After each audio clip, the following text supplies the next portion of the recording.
abençoe. Abençoe o bom culto para as crianças. Queridos, como é sabido por todos, esse mês é o mês de aniversário da nossa igreja. Dia 10 foi os 26 anos da Manancial, então esse mês todo estamos comemorando o aniversário da nossa igreja, agradecendo ao Senhor por este momento tão especial, que é o aniversário da igreja. E nesse mês, como os irmãos viram, perdeu um sapato ali, uma criança. Obrigado aí, Mário, obrigado. Como os irmãos sabem, nós estamos comemorando os 26 anos da nossa amada igreja, e nesse mês todos temos trazido pregadores especiais.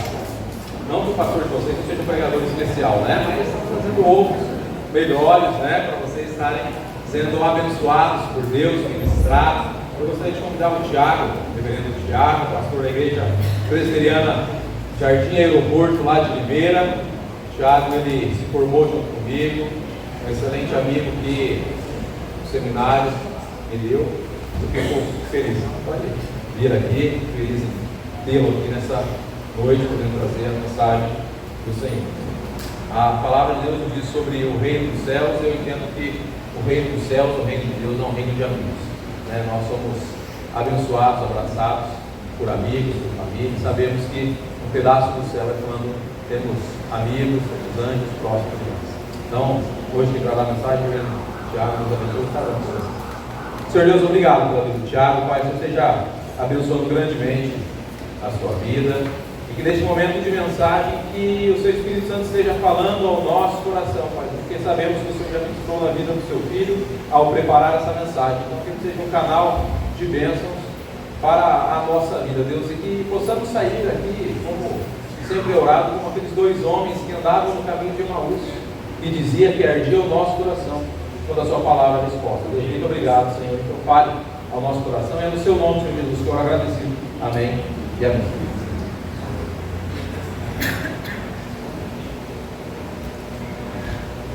Boa noite a todos. Que a graça e a paz do nosso Senhor e Salvador Jesus Cristo sejam com todos. Amém? É um grande prazer, uma grande alegria estar aqui com os irmãos. Como o pastor Alan disse, nós somos amigos. Ele é sem dúvida alguma um dos meus grandes amigos. Foi ele quem realizou o nosso casamento até. E até aqui comigo está essas duas belas moças, né? Minha esposa Flávia e minha filhinha Olivia. E é uma alegria para nós estarmos aqui, né? Uma igreja que já aprendi a gostar de ouvir o Alan contando e falando sobre a igreja. Nós somos aqui de Limeira, como ele disse, né? Aqui pertinho daqui. E é uma grande alegria agora ter os nossos amigos aqui perto de nós. E é uma alegria estar aqui com os irmãos essa noite. E o meu desejo e a minha oração é para que o Senhor possa falar aos nossos corações essa noite. Para que a sua palavra, né, como é dito aqui, ela por si só é eficaz. E nessa noite nós possamos sair daqui edificados por ela. Amém?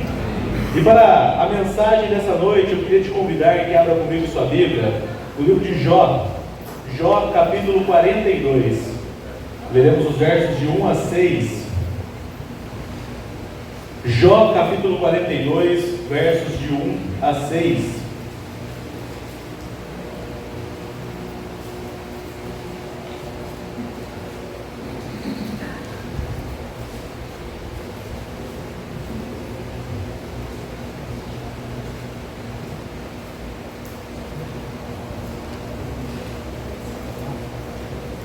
Jó 42, versos de 1 a 6, a palavra diz assim: Então respondeu Jó ao Senhor: Bem sei que tudo podes, e nenhum dos teus planos pode ser frustrado. Quem é aquele, como disseste, que sem conhecimento encobre o seu conselho? Na verdade, falei do que não entendia, coisas maravilhosas demais para mim, coisas que eu não conhecia. Escuta-me, pois, havias dito, e eu falarei. Eu te perguntarei, e tu me ensinarás. Eu te conhecia só de ouvir, mas agora os meus olhos te veem. Por isso me abomino e me arrependo no pó e na cinza. Vamos orar mais uma vez? Senhor, muito obrigado, Pai. Muito obrigado pela tua palavra aqui lida. E a nossa oração, o nosso desejo nessa noite é para que a tua palavra fale aos nossos corações, Pai. Para isso, Pai, eu peço que o Senhor use minha vida simplesmente como um instrumento em Tuas mãos. E que o Senhor prepare os nossos corações nessa noite. Que o Senhor remova qualquer distração para que nós possamos sair daqui edificados pela Tua santa palavra. É o que eu te peço e te agradeço, no nome de Jesus. Amém. Irmãos, qual é para você o pior barulho, o pior som que você já ouviu ou que você ouve diariamente? Talvez alguns aqui possam pensar, olha, meu vizinho que ama ouvir baile funk, né? Meu vizinho que ama ouvir um funk alto até altas horas da noite. Talvez você possa falar, olha, é um barulho de choradeira de criança correndo pela casa. Talvez você possa pensar em inúmeros exemplos sobre sons que são ensurdecedores para nós muitas vezes. Mas sem dúvida alguma, se tem um som que é difícil para o ser humano lidar, é o silêncio. Sem dúvida alguma, se tem um som que nós odiamos, é o silêncio. Nós não gostamos do silêncio. Nós falamos muitas vezes, olha, eu gosto de ficar sozinho, eu gosto de ficar na minha casa sem fazer nada. Mas você demora 2 minutinhos, está ligando o seu radinho, está ligando o celular para ouvir uma música, né? Eu vou limpar a casa, já limpo a casa ouvindo alguma coisa. Eu chego no meu quarto, alguma coisa tem que estar tocando, senão eu não estou tranquilo. A verdade é que nós, seres humanos, odiamos o silêncio. Temos dificuldade de lidar com ele. Muitas vezes nós estamos andando de carro, a primeira coisa, ligamos o carro, já ligamos o rádio, porque eu não quero ficar sozinho, eu não quero ficar com o silêncio. O silêncio para nós muitas vezes é ensurdecedor, ainda mais quando esse silêncio vem de Deus. Já viram como é difícil? Às vezes você orar, passar dias, semana, meses orando e parece que Deus não está te ouvindo. Quando você está vendo a sua esposa num leito de hospital, quando você está vendo o seu marido passando por dificuldades, quando alguém da sua família está desempregado e você ora e parece que Deus não está nem te ouvindo, ou quando Ele está te ouvindo, mas parece que Ele não te responde. Como é difícil isso, né, irmãos? Como é difícil você ter que lidar com esse possível silêncio de Deus. E sem dúvida alguma, se há um personagem na Bíblia que teve que lidar com o silêncio de Deus, esse personagem foi Jó. A história de Jó nos relata um personagem que vai passar vários capítulos aqui, falando, e Deus não respondia nada para Jó. Jó ficava falando, mas era como se ele estivesse numa ligação sozinho. E Jó fala, mas ele não responde, mas Deus parece que não responde nenhuma das suas perguntas.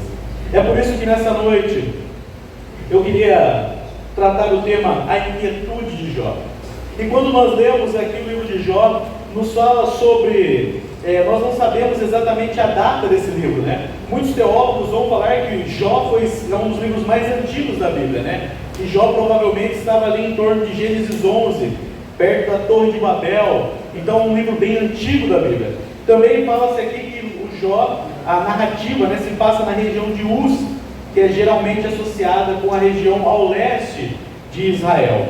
Mas um outro dado bem importante aqui é sobre o contexto teológico da época de Jó. O contexto teológico da época de Jó certamente pode ser descrito pela teologia da retribuição. Ali você vê em todo o livro que isso era muito presente, a teologia da retribuição.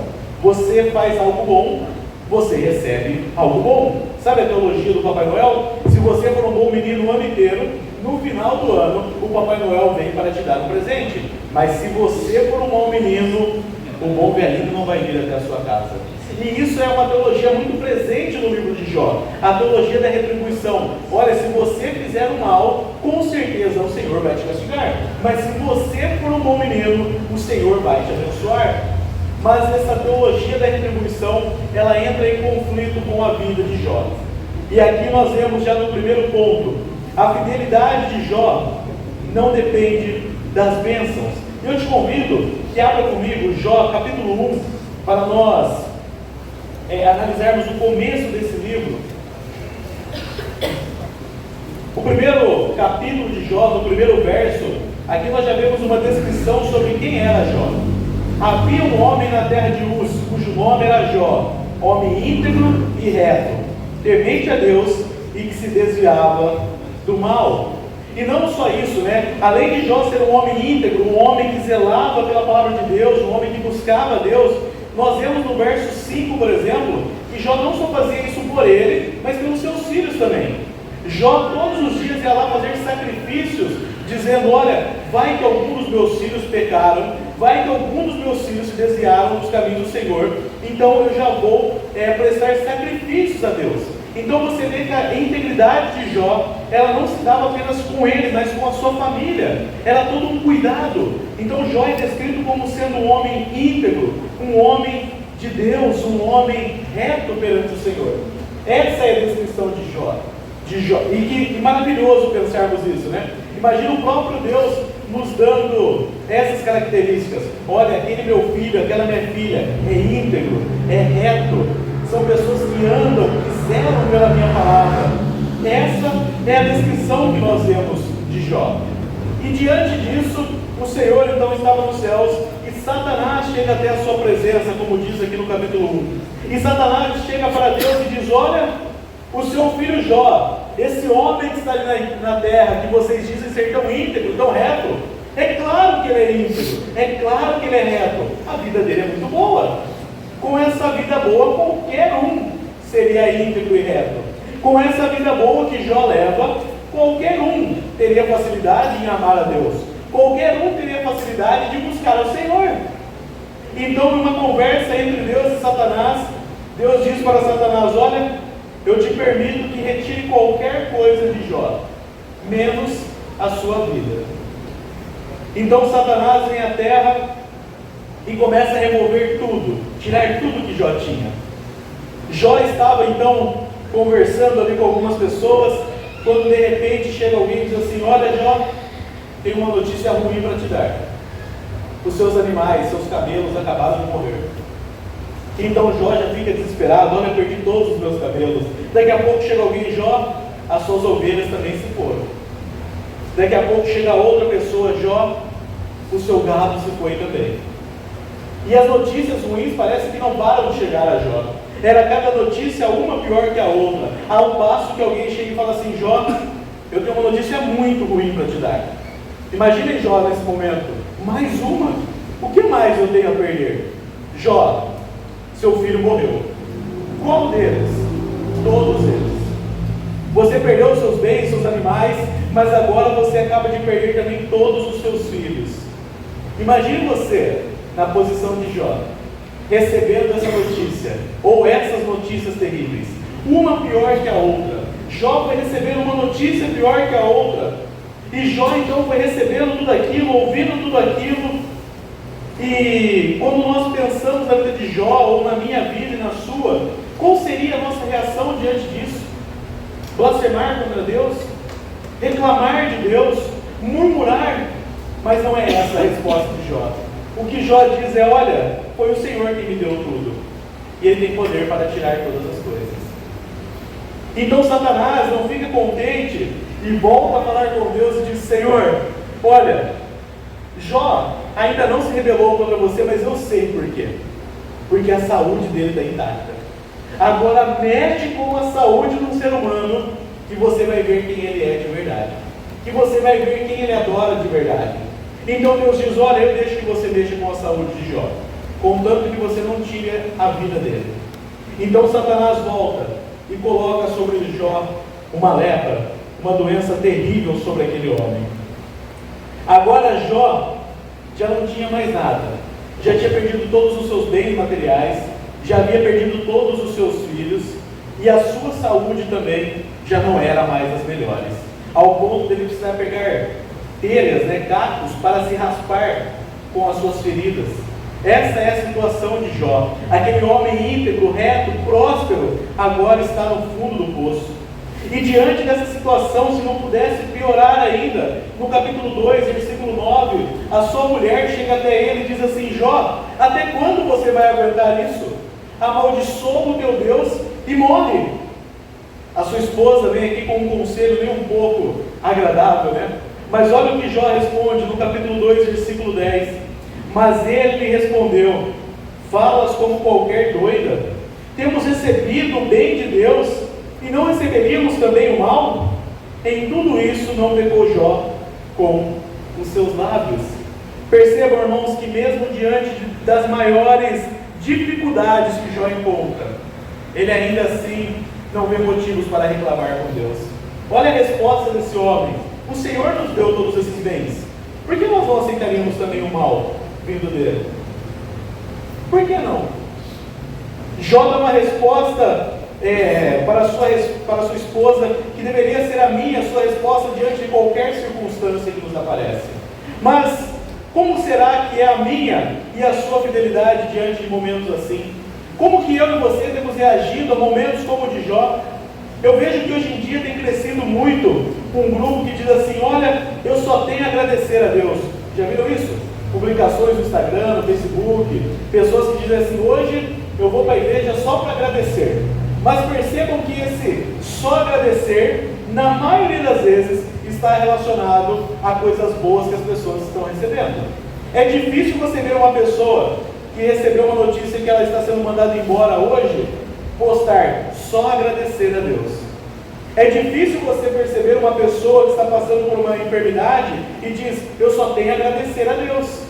Na maioria das vezes, quando nós dizemos só tenho a agradecer a Deus, é porque nós trocamos de carro, é porque nós trocamos de casa, é porque nós recebemos um aumento no nosso emprego. Aí eu só tenho a agradecer. É maravilhoso agradecer a Deus. Mas percebam, irmãos, que diante disso, os nossos agradecimentos, a nossa fidelidade a Deus, ela está muito limitada e muito agregada simplesmente ao fato de recebermos coisas de Deus. Nós muitas vezes não queremos agradecer a Deus por quem Ele é, pelo que Ele nos fez, mas por que Ele nos dá. Eu amo a Deus e eu tenho só a agradecer pelo que Ele nos dá. Mas quantos de nós já agradecemos ao Senhor simplesmente por quem Ele é em nossas vidas? Quantas vezes você começou uma oração dizendo: Senhor, obrigado por quem Tu és. Obrigado, Senhor, pelo que Tu fez por mim naquela cruz. Obrigado, Senhor, porque sem Você eu não teria como respirar. Mas percebam que os nossos agradecimentos, na grande maioria, são apenas relacionados a bens materiais, a coisas boas que nós estamos recebendo. Irmãos, isso é um grande problema que nós corremos. Porque no momento em que algo ruim acontecer em nossas vidas, sabe o que é a primeira coisa que nós fazemos? Fugimos de Deus. Já viram? Eu acredito que aqui nessa igreja isso nunca aconteceu. Mas eu já vi casos assim, de pessoas que vão na reunião de oração, todas elas, vão na escola dominical, vão no culto, vão em todas as programações, e pedem todas as programações: Senhor, abre uma porta de emprego para mim. A pessoa arrumou emprego, dá 2 semanas, ela já não aparece mais na igreja. Ah, pastor, você não sabe como é difícil, o trabalho consome muito meu tempo, agora não tenho mais tempo para ir na igreja. Ou aqueles que quando acontece alguma coisa difícil também já fogem. Ah, esse Deus não é bem o Deus que eu esperava. Coisas difíceis acontecem na minha vida ainda. Eu queria um Deus que me desse coisas boas e não que eu passasse por dificuldades. Então percebam, irmãos, que quando a nossa fé, quando a nossa fidelidade a Deus, ela está relacionada a coisas materiais, a coisas terrenas, nós muitas vezes vamos abandonar a Deus. Quando nós esquecemos de adorar a Deus simplesmente por quem Ele é, qualquer coisa que nós colocamos na frente disso, se essas coisas saírem da nossa vida, nós vamos virar as costas para Deus. Por isso, o primeiro ponto que nós vemos aqui é que a fidelidade de Jó, ela não depende das bênçãos. Percebam que Jó adorava a Deus quando ele era próspero e diante de tudo que ele tinha, mas Jó ainda adora a Deus mesmo diante da sua doença, depois de ter perdido tudo que ele tinha. Ainda assim, a sua fidelidade está ligada a Deus. Mas o texto não termina por aqui. Nós entramos no segundo ponto, então, que o sofrimento desenvolve o nosso relacionamento com Deus quando reagido da forma correta. Percebam que até que no capítulo 2, Jó tinha mantido sua postura firme e inabalável. Mas a partir do capítulo 3, Jó começa a passar por algumas dificuldades maiores. A partir do capítulo 3 e até quase o final do livro, Jó começa a travar um diálogo com os seus amigos, que começam a chegar para Jó e começam a ter como se fosse um box de diálogo com ele. Eles falam algo para Jó e Jó responde eles, e eles ficam um dando resposta ao outro. E aqui, esses amigos de Jó começam a acusá-lo, começam a dizer para Jó: Jó, você fez alguma coisa errada. Não é possível que Deus ia fazer tudo isso com você. se você fosse um bom homem. Se você estivesse andando certinho nos caminhos de Deus, essas coisas ruins, nenhuma delas aconteceriam com você. Até tem um capítulo que um deles diz assim: Jó, provavelmente você traiu a sua esposa. Ou Jó, provavelmente você fez alguma coisa muito errada. E Jó em todo momento diz para eles: olha, eu não fiz nada disso. Eu tenho mantido uma vida diante do Senhor. Ao ponto de chegar, Jó no capítulo 3, dizendo que ele amaldiçoou o dia do seu nascimento. Porque eu nasci para passar por tudo isso. Jó começa a dizer então: olha, por que eu estou passando por tudo isso? E aqueles amigos cada vez vão interrogando mais e mais Jó, dizendo: Jó, confesse os seus pecados. Confesse seus pecados para serem perdoados. E Jó diz: olha, eu não tenho que confessar a Deus. Eu não tenho pecado dessa forma como vocês estão dizendo. Eu não tenho andado longe dos seus caminhos. Eu não tenho falhado como vocês estão dizendo. E nós vimos aqui no capítulo 1, no verso 1, Jó era homem íntegro e reto. Era um homem que andava nos caminhos do Senhor. Então, como eu e você explicamos esse momento que Jó está passando? Como que eu e você explicamos isso que acontece na vida dele? Será que eu e você muitas vezes não somos iguais a esses amigos? Se alguma coisa ruim acontece na sua vida, é porque você está em pecado. Vai pedir perdão, porque essas coisas ruins só acontecem com pecadores. Olha a minha vida, nada de ruim acontece nela. Muitas vezes nós somos iguais a esses amigos de Jó, que acreditamos numa teologia da retribuição. Mas entendam uma coisa, irmãos: quando Deus permite que Satanás tire tudo que ele tirou de Jó, Deus não estava entrando numa briguinha, numa disputinha com Satanás para ver qual dos dois iria ganhar. O que Deus queria diante de tudo isso era tratar o relacionamento dele com Jó, era tratar a forma, o lidar dele com Jó. Se Jó era um homem íntegro e reto, nós vemos no capítulo 42 que após tudo isso que acontece, ele está ainda mais próximo de Deus, ele está ainda mais consciente de quem Deus é na vida dele. Então o que o Senhor queria tratar com Jó não era punir o seu filho, mas era tratar o seu relacionamento com ele. E nós muitas vezes, como eu disse, temos dificuldade em lidar com isso. Nós vivemos em uma era, em uma época, onde a teologia da prosperidade tem muita força. Ainda hoje, mesmo em nós, igrejas reformadas, ainda muitas vezes ouvimos vídeos por aí, ouvimos alguns pregadores e acabamos acreditando nessas teologias da prosperidade, aonde pregam e ensinam de que nós somos parecido com essa teologia da retribuição. Se nós andarmos de forma retinha, nada de ruim vai nos acontecer. Mas quem prometeu isso para mim e para você? Você já leu na Bíblia Deus falando que se nós andarmos retinhos, nós não passaremos por tribulação? Que nós não passaremos por dificuldade? A verdade é que essa teologia da prosperidade tem infectado o coração de muitas pessoas têm esquecido de que o nosso Deus já, em momento algum, nos prometeu isso. Entendam que Jó era extremamente fiel a Deus, mas isso não impediu Jó de passar por dificuldades. Esses dias eu ouvi uma frase que ela diz assim: se é assim que tratais os vossos amigos, não me admira que tenhais tão poucos. É uma frase dita para Deus. Se é dessa forma que trata seus amigos como Jó, não me admira que tenham tão poucos. Como que você trata o seu inimigo então? Se você deixa o seu amigo sofrer dessa forma? E muitos têm acreditado e vivido dessa forma, pensando: olha, Deus não é meu amigo, porque Ele me deixa passar por dificuldades, porque Ele me deixa passar por coisas que eu não queria passar. Irmãos, um grande problema em tudo isso é que nos nossos dias as coisas não são mais fáceis. Ainda hoje eu e você temos dificuldade às vezes de lidar com as injustiças do mundo.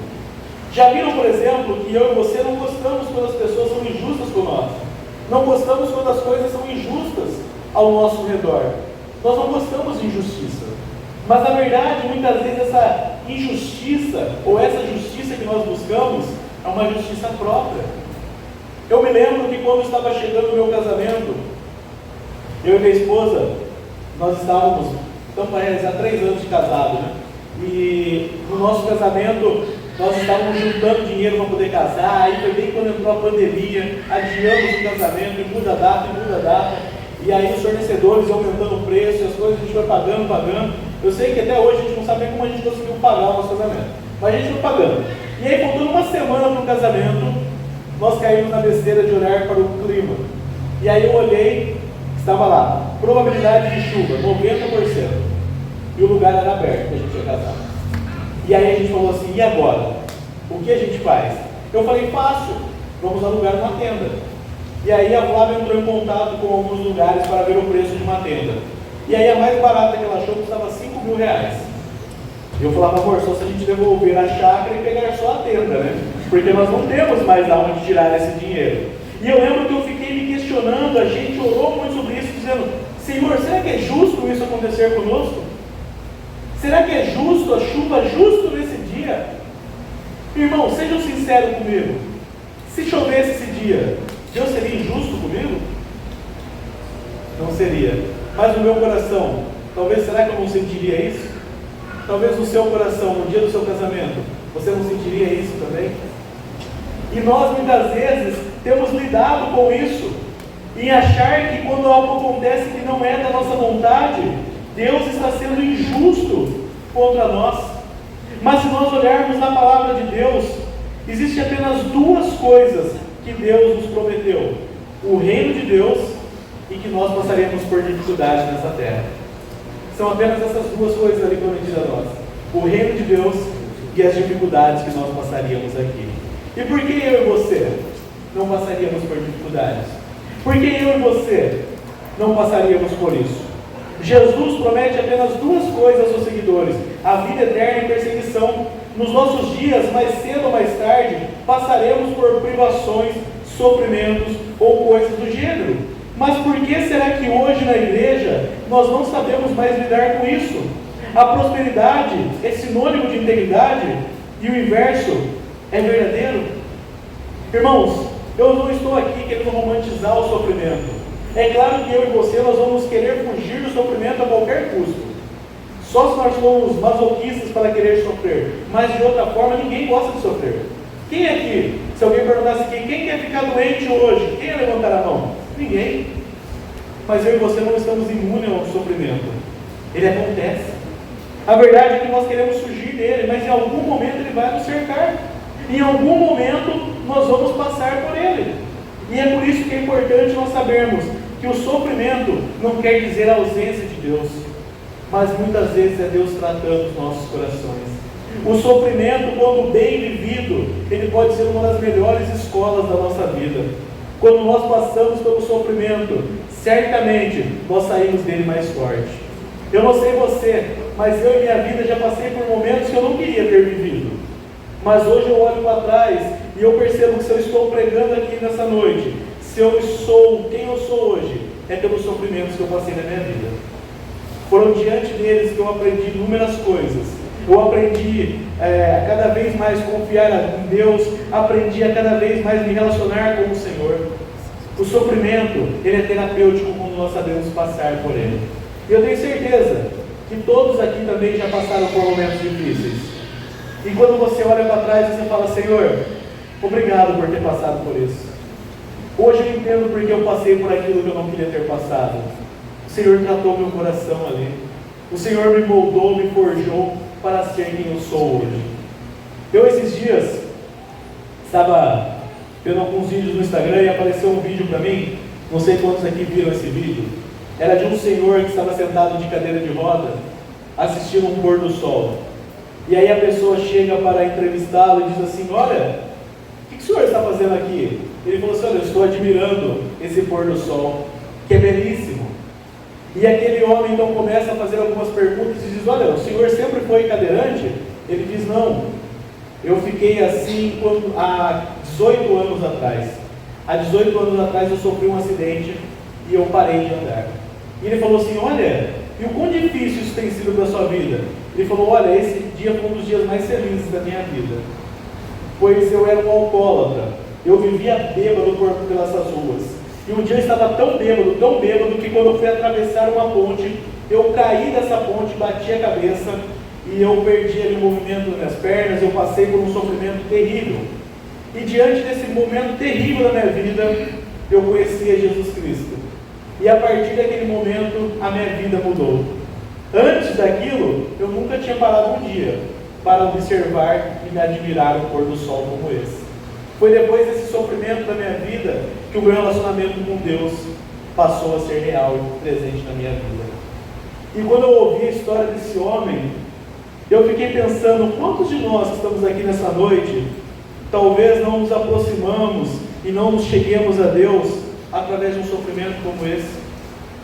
Talvez alguns de nós precisam, se não por amor, pela dor, né, como as nossas mães gostavam de dizer na infância, talvez pelo amor a gente não vem, mas pela dor muitas vezes nos aproximamos de Deus.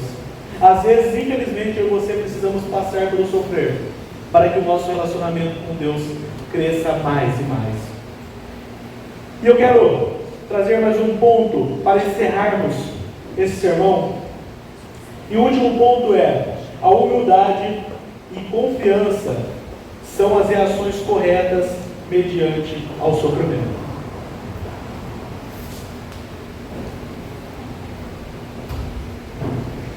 Percebam, irmãos, que como eu disse, Jó passou inúmeros capítulos, até o capítulo 38, só fazendo perguntas a Deus.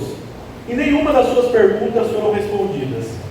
Mas a partir do capítulo 38, Deus diz para Jó assim: Jó, acabou de perguntar tudo o que você queria, agora é minha vez de responder, Jó. Agora é sua hora de ouvir. E a partir do capítulo 38, então, Deus começa a dar as suas respostas para Jó. Ou melhor, as suas perguntas para Jó. Deus começa perguntando para Jó o seguinte: Jó, aonde você estava quando eu criei o mundo? Jó, aonde você estava quando eu criei as estrelas? Jó, você por acaso poderia criar o sol? Jó, por acaso você teria o poder de falar para uma tempestade pare ou para uma tempestade comece? Jó, você conhece o maior abismo dessa terra? Jó, você conhece o maior monte dessa terra? E Deus começa a fazer uma pergunta atrás da outra, e Jó não tem resposta para nenhuma delas. Jó só vai ouvindo tudo aquilo que Deus estava falando. O tagarela Jó agora não tem resposta alguma. Diante da grandeza, diante da soberania de Deus, ele só consegue ouvir pergunta atrás de pergunta, e não tinha resposta para nenhuma delas. Então Jó vai ouvindo, e quando chega no capítulo 40, do verso 3 a 5, Jó diz: nada posso fazer, nada, senão me calar diante do Senhor. O que eu posso fazer é apenas me calar diante de tudo isso que o Senhor está falando. E Deus não para por aí. Deus continua fazendo perguntas para Jó, e mais perguntas, e Jó não conseguia responder nenhuma delas. Irmãos, por que Jó não conseguia responder essas perguntas? Porque Jó agora estava entendendo quem era o seu Deus. Jó estava entendendo que agora o seu Deus não era um Deus domesticável. Jó estava entendendo o tamanho e a grandeza do seu Deus. Jó estava entendendo quem era o seu Senhor agora. Jó estava entendendo que o seu Senhor tinha controle sobre todas as coisas. Que Jó era apenas um grão de areia na imensidão desse mundo. Que Jó não conseguiria responder nada, porque Jó era nada perante a soberania e a grandeza de Deus. Então Deus coloca Jó no seu devido lugar, mostrando para ele quem ele era e quem Jó era diante de tudo isso. E é incrível, irmãos, que quando nós pensamos no sofrimento, Jó conheceu verdadeiramente Deus em meio à dor e sofrimento. Não o Deus da teoria que ele já ouvia falar, mas agora o Deus verdadeiro e real, que estava junto com ele em meio à dor e ao sofrimento. E eu quero trazer aqui uma ilustração. Esses dias eu li um livro do Philip Yancey, eu esqueci o nome do livro, mas é o livro que ele fala sobre a história de Jó. E é interessante que o Philip Yancey, ele disse que quando ele foi escrever esse livro, ele começou a reunir algumas pessoas que passaram por sofrimento aqui na terra. E ele cita um homem que ele usa o nome de Douglas para ele. E ele fala que ele chama esse Douglas porque ele via nele o Jó contemporâneo. Alguém que tinha passado por inúmeras dificuldades. Então, Filipian se senta um dia para tomar um café com esse homem e começa a perguntar para ele: olha, me conte a sua história. E esse homem então começa a contar a sua história dizendo: olha, eu sou formado em psicoterapia. Eu tinha recebido uma oferta de um salário muito bom para trabalhar em uma universidade, mas eu rejeitei esse salário para trabalhar em uma comunidade carente, para poder abençoar e ajudar em um bairro próximo à minha casa. E eu estava lá trabalhando, me esforçando. Era um homem íntegro também, um homem que buscava sempre fazer a vontade de Deus, mas diante de um dos seus dias de trabalho, ele descobre que a sua esposa estava com câncer de mama. E aquele homem então começa a lutar com essas dificuldades na vida da sua esposa, na vida familiar. E eles começam o tratamento, a sua esposa faz o tratamento, e quando ela estava curada, estava bem, não muito tempo depois, eles descobrem que o câncer tinha passado também para o seu pulmão. Agora sua esposa estava com câncer de pulmão, lutando com essa dificuldade. E eles começam a lutar com esse transtorno, ele tendo que cuidar da sua filha pequena, da sua esposa enferma. O seu dia a dia estava se tornando puxado. Então um dia eles saem de carro e eles estavam descendo a rua da sua casa, quando um homem bêbado atravessa a rua e colide com o seu carro. A sua esposa teve alguns ferimentos leves, a sua filha teve apenas um corte no rosto, mas ele foi o que mais sofreu nesse acidente. Ele também começa a não enxergar direito a partir desse dia. Ele amava ler, mas agora ele não conseguia ler mais do que 2 páginas de um livro, pois a sua cabeça parecia que ia explodir. E aquele homem já não conseguia mais andar como antes. Aquele homem já começa a enfrentar todos os tipos de dificuldades físicas após esse acidente. E a sua esposa na luta contra o câncer de pulmão. E a sua filhinha presenciando tudo isso. Esta é a realidade desse homem. E quando o Filipian vai conversar com ele, ele falou: olha, o que eu esperava desse homem era um homem amargurado com a vida, um homem que murmuraria, um homem que falaria de tudo isso. Mas a resposta que ele dá ao Filipian é diferente de tudo isso. Ele diz o seguinte: a razão é a seguinte: aprendi primeiramente com a enfermidade da minha esposa, e então especialmente com o acidente, a não confundir Deus com a vida. Eu não sou nenhum herói. Fico tão perturbado com o que me aconteceu quanto qualquer outra pessoa ficaria. Eu me sinto livre para amaldiçoar a injustiça da vida e para dar vazão a toda a minha tristeza e ira. Mas creio que Deus sente a mesma coisa quanto aquele acidente. Entristecido e irado, não culpo pelo que aconteceu. Ele diz ainda: aprendi a ver além da realidade física deste mundo. Vejo claramente a realidade espiritual.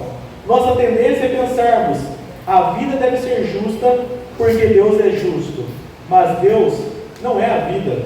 E se eu confundo Deus com a realidade física da vida, ao esperar, por exemplo, constante boa saúde, então eu me coloco na posição de ter uma decepção enorme. A existência de Deus, até mesmo seu amor por mim, não depende da minha boa saúde. Irmãos, quando eu li esse trecho do livro, eu fui extremamente impactado, porque eu já fiz isso inúmeras vezes, de relacionar e pensar: olha, a vida tem que ser boa porque Deus é bom. Mas em qual momento nós fizemos essa ligação e passamos a acreditar nisso? A bondade de Deus, a sua grandeza, não está relacionada com o que nós passamos aqui nessa terra. Deus nos promete que nós não sofreremos, que nós não choraremos e não teremos mais morte na eternidade. Mas aqui na terra isso não foi nos prometido. Nós, quando comparamos a vida terrena com Deus, nós erramos nisso. O fato de nós passarmos por dificuldades aqui não é porque Deus abandonou a cada um de nós. Deus está do nosso lado. E não só isso, Deus sofre pelas injustiças dessa terra. Ou vocês acham que Deus está lá no céu nesse momento, sorrindo e se alegrando pelas inúmeras mortes no Rio Grande do Sul? Ou vocês acham que Deus está lá no céu de forma sorridente, brincando quantas pessoas estão morrendo? Ele sofre por ver filhos e filhas, muitos ali naquele estado, pagão muitas vezes, que estão morrendo para o inferno. Deus sofre com isso. Mas muitos relacionam dizendo: olha, cadê o seu Deus? O meu Deus está lá sofrendo por aquele povo também. Mas sabe por que aquelas pessoas estão morrendo? Porque eu e você passamos por dificuldades? por culpa do pecado. Leiam a Bíblia, Gênesis 1 e 2. Qual sofrimento existia ali? Nenhum. Esse foi o mundo perfeito criado por Deus para mim e para você. Mas em Gênesis 3 surge o pecado. E a partir do pecado, o sofrimento passa a fazer parte da nossa vida. A morte passa a fazer parte da nossa vida. Passa a ter que mães enterrar filhos, filhos enterrar mães. Passam a ter momentos de dificuldades na nossa vida. Mas tudo isso é consequência do pecado. Mas se eu e você olharmos qual é o mundo perfeito para Deus, Gênesis 1 e 2. A partir de Gênesis 3, nós vivemos a consequência do pecado, aonde eu e você somos pecadores. E quando Philip Yancey conversa com esse homem, chamado aqui de Douglas, ele conclui a sua fala dizendo assim: olha, eu quero te fazer um convite, para você ter uma noção do quanto Deus não se alegra com as dificuldades desse mundo. Leia os Evangelhos, veja a vida de Jesus, e ali você verá se Deus se alegra das mazelas desse mundo. Em Jesus Cristo nós vemos qual é o sentimento do próprio Deus com as injustiças desse mundo. Porque quando nós vemos Jesus diante de um enfermo, qual era a sua reação? Ele sentia a dificuldade do seu próximo ali, daquele enfermo, ia lá e curava aquele homem ou aquela mulher que estava precisando de cura. Quando Jesus viu Lázaro morto, ele chorou pelo seu amigo que havia morrido, sabendo da dificuldade, da tristeza que é a morte para o ser humano. Ali em Jesus, eu e você, nós conseguimos ver claramente como é o sentimento de Deus quanto à injustiça humana. Ali em Jesus, nós vemos o próprio Deus encarnado, sofrendo no meu e no seu lugar. E nós vemos claramente em Jesus, aonde Ele está indo para a cruz, Ele dizendo: Senhor, Pai, se for possível, passa-te de mim esse cálice. Ele pede 3 vezes para Deus, se for possível, que tire dele aquele sofrimento. Ali você via que Deus não tinha alegria alguma em sofrer, mas pelo contrário, Ele sente ver os seus filhos sofrendo nessa terra. Por isso, quando você estiver passando por dificuldade, lembre-se de Jesus naquela cruz. Se há alguém que foi injustiçado, foi o próprio Cristo naquela cruz. Eu e você, quando nós sofremos nessa terra, é por consequência do nosso pecado. Mas Jesus, quando Ele sofreu naquela cruz, foi por consequência do meu e do seu pecado, não pelos dele. Se tem alguém que poderia reclamar de injustiça nessa terra, é o próprio Cristo. Se tem alguém que foi injustiçado, foi açoitado, xingado, humilhado e entregue naquela cruz, muitas vezes chamado de maldito, e Ele se fez mesmo maldito naquela cruz, para que eu e você tivéssemos vida. Ali nós vemos claramente alguém que poderia reclamar de injustiça. Eu e você não. Nós somos pecadores. Nós colhemos o fruto do nosso pecado.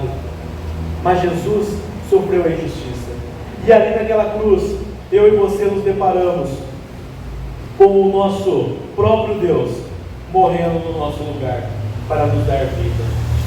Por isso, eu quero concluir te chamando a analisar a sua vida. A verdade, irmãos, é que muitas vezes o sofrimento nos cega mesmo. O sofrimento nos cega em vários momentos da nossa vida. Quando nós estamos passando por uma tribulação, é difícil a gente ver a luz no fim do túnel, né? É difícil nós enxergarmos esperança no meio da tribulação.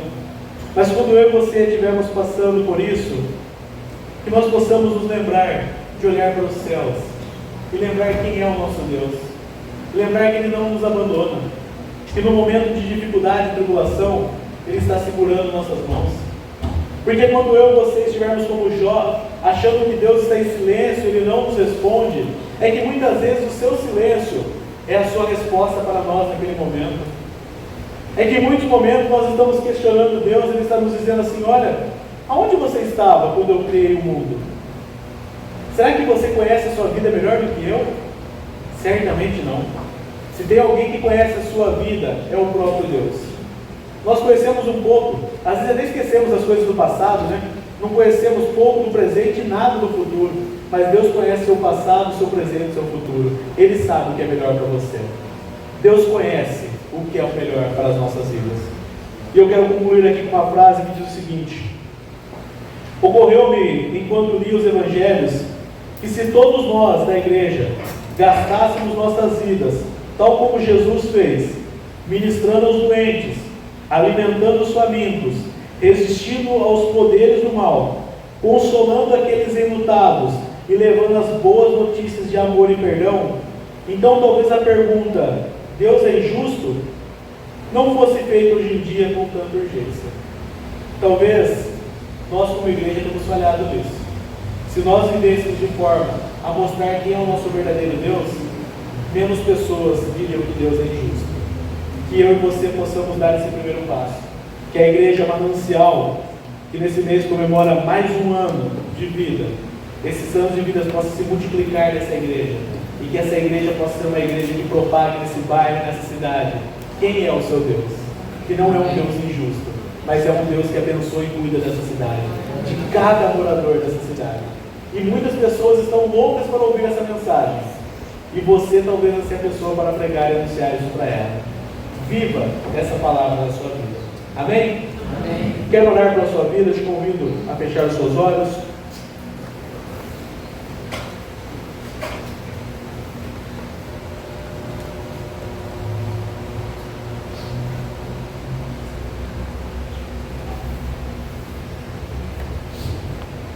Senhor, muito obrigado, Pai. Obrigado pela Tua palavra que lida e exposta. Obrigado, Senhor, por quem Tu és em nossas vidas, Pai. Obrigado, Senhor, porque em Cristo Jesus, com a Sua vida, com a Sua morte, nós vemos o próprio Deus se fazendo homem para sofrer e morrer em nosso lugar. Ali nós vemos em Jesus, Pai, o quanto o Senhor se ira contra o pecado, as mazelas desse mundo, e o quanto o Senhor cuida e está conosco, mesmo nos momentos mais difíceis, Pai. Mas, Pai, nos perdoe, porque muitas vezes nós ficamos cegos diante do sofrimento. Muitas vezes, Pai, diante das enfermidades, muitas vezes por falta de um emprego, pela nossa conta bancária vazia, muitas vezes por conta de separação em casamentos, em problemas familiares, muitas vezes nesses momentos difíceis, Pai, nós esquecemos quem o Senhor é. Mas, Pai, retire isso do nosso coração, Pai. Que nesses momentos mais difíceis da nossa vida, que nós possamos nos lembrar quem o Senhor é, Pai. E, Senhor, eu te peço, se nessa noite alguém que está aqui tem lutado contra essa incredulidade, se alguém que está aqui nessa noite tem lutado com muitas vezes falar, e sentir que o Senhor não responde, não ouve, que o Senhor possa tratar esses corações nessa noite, Pai. Para que eu, meus irmãos que aqui estamos, Pai, possamos, assim como Jó, dizer: eu conhecia o Senhor só de ouvir falar, mas hoje meus olhos te veem, hoje eu conheço verdadeiramente o meu Salvador, e eu espero ansiosamente pelo meu Redentor. Senhor, abençoe a vida dessa igreja, Pai. Obrigado por mais um ano de vida que ela completa. Continue abençoando e cuidando de cada família aqui dessa igreja representada, Pai. Continue abençoando a liderança dessa igreja. Continue cuidando de cada membro dessa igreja, Pai, para que a cidade de Leme seja impactada e abençoada através de cada uma dessas pessoas que aqui estão, Pai. Que no seu ambiente de trabalho, em suas casas, no bairro onde moram, que eles sejam verdadeiros propagadores da Tua palavra, Pai. Nós te agradecemos, Pai, no nome de Jesus. Amém.